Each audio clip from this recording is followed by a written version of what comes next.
Hello, today I'm going to talk about my 590 exhibition entitled Joining the Fight Women in the American Civil War Music. Um, this grew out of another project I had for a class where I explored women during the Civil War period, in particular through manuscripts and letters. So I thought it would be interesting to kind of do a subset of that subject matter and use women as a topic, particularly when relating to music.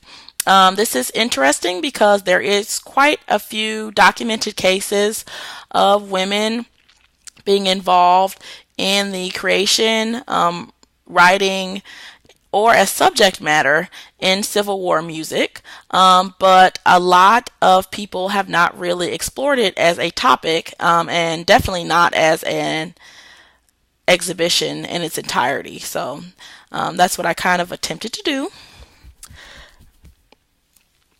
So let's go ahead and take a look.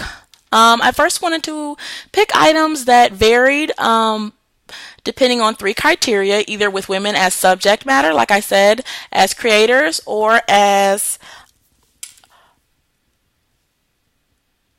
lyricists. And there were particular examples for all of those. Particularly the most well known is Juliet Ward Howe, which is the Battle Hymn of the Republic, which everyone has heard at some point in their life. Maybe they don't know what it's called.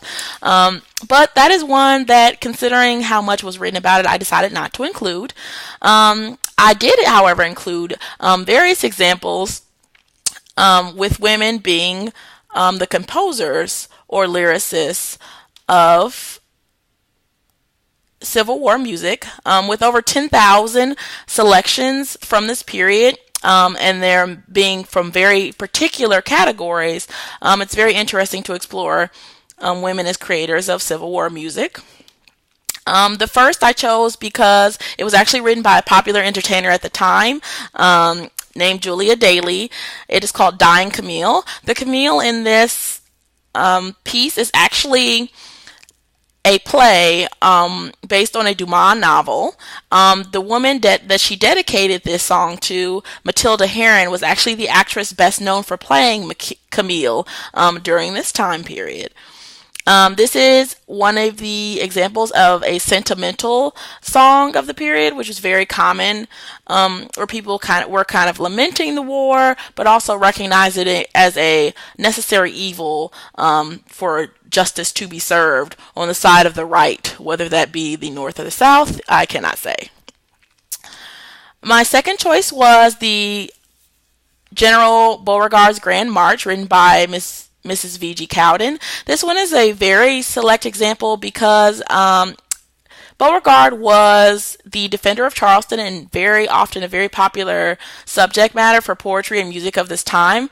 But it was very rare for a woman to write a march in particular, for the Civil War. It features syncopated rhythms, of course, so that people can march to it in style, and has the scalar flourishes known for marches at the time.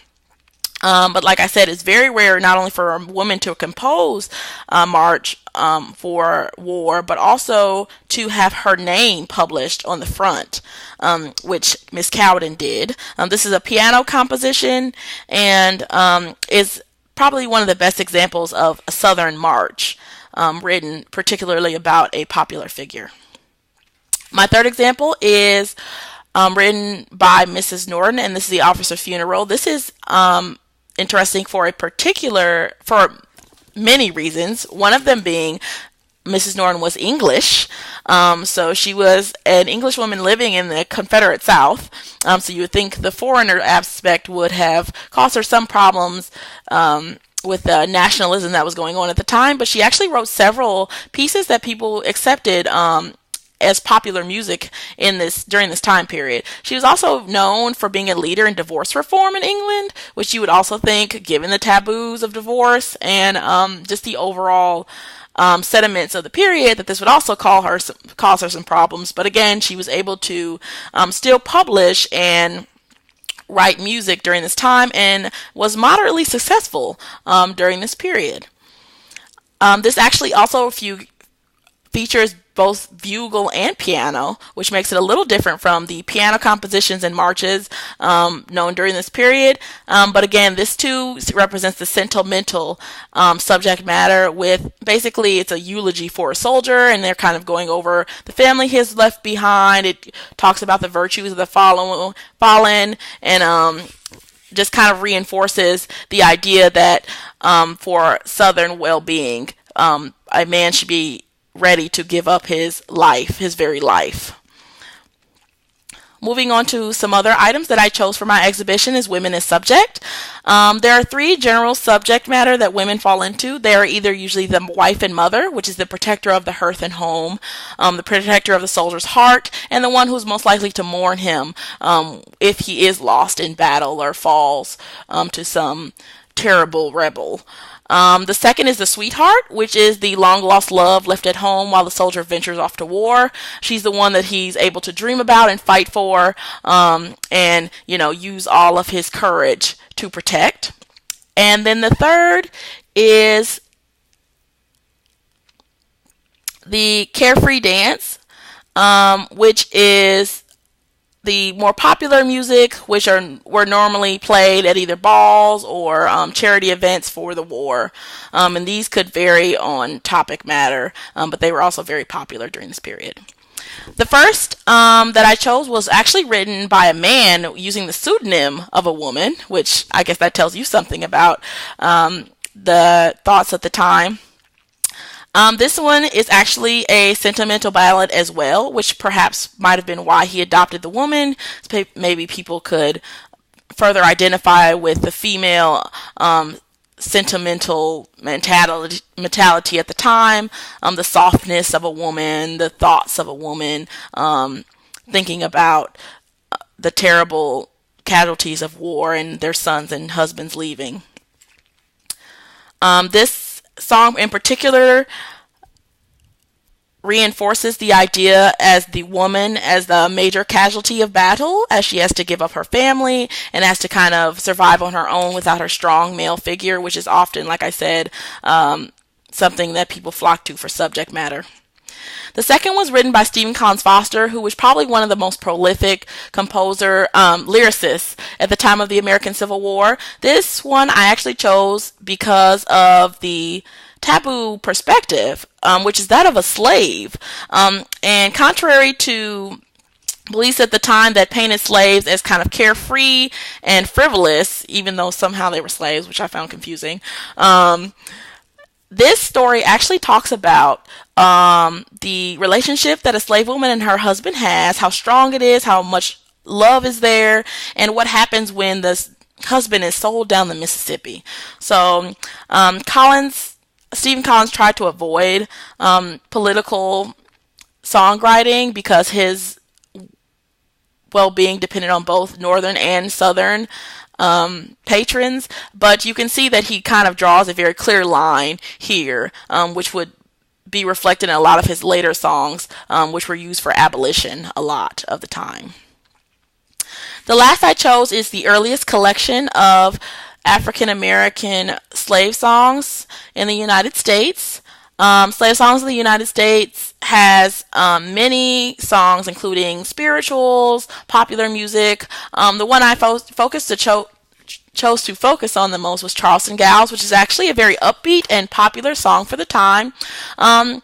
Considering that this is considered a slave song, it's interesting to note that this is actually more one that speaks of recreation and that carelessness that people so closely associated with slaves at the time.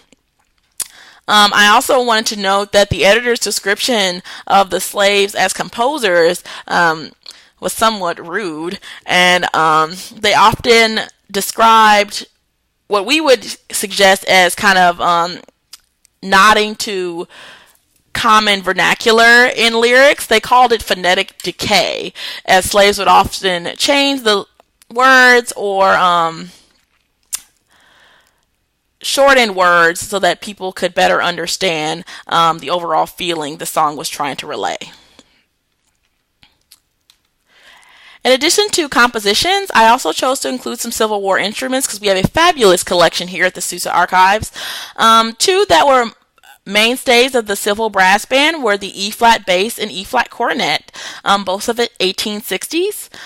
These are valved instruments, rotary valve instruments, which means a key would be pressed and a rotating movement would actually cause the valve to open, which would result in the release of air, which would cause the sound.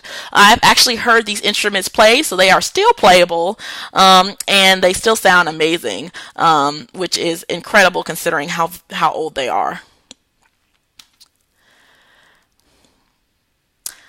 I covered music as a topic, so of course, anytime you have music in an exhibition, you have to give people an opportunity to actually hear the instruments.